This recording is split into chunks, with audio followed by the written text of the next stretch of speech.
আল্লাহ আল্লাহ আল্লাহ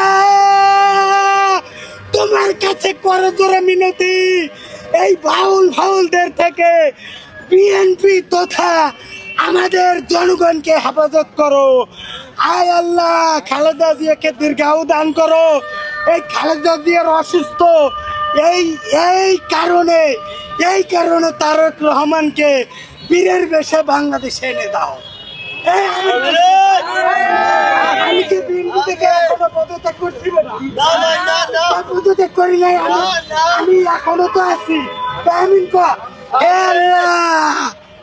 তারেক রহমানের স্ত্রীকে যদি অযোগ্য থাকে, এই যে মির্জা ফখরুলের নিয়ে কথা বলার সাহস আমার নাই, তারপরে যদি উনার মেয়াদ উত্তীর্ণ হয়ে যায়, উনি মেলা দিন মহাসচিব, এতে গণতন্ত্র খুব দুর্বল। এই জন্য আমার তারেক রহমান বউ, আমার ডাক্তার জুবাইদুর রহমানকে তুমি মহাসচিব হিসেবে কবুল করতে পারো। আল্লাহ, তার আমাদের জাইমা রহমান, তাকে এখানে স্থায়ী কমিটিতে স্থান দিয়ে দাও। আল্লাহ, ম্যাডামকে, দেশনেত্রী বেগম খালেদা জিয়াকে আল্লাহ বীরের বেশে বাংলাদেশে আনো, এবং আল্লাহ ওনার সন্তানকে বীরের বেশে বাংলাদেশে আনো।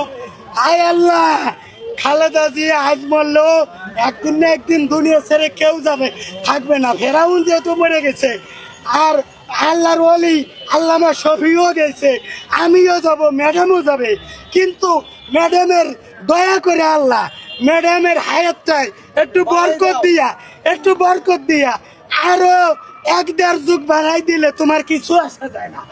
আল্লাহ, তুমি উনাকে একটু শারীরিকভাবে, মানসিকভাবে এবং আমাদের খেদমত করতে পারে, সেই জন্য একটু উনাকে একটু হায়াতে বরকত দান করো।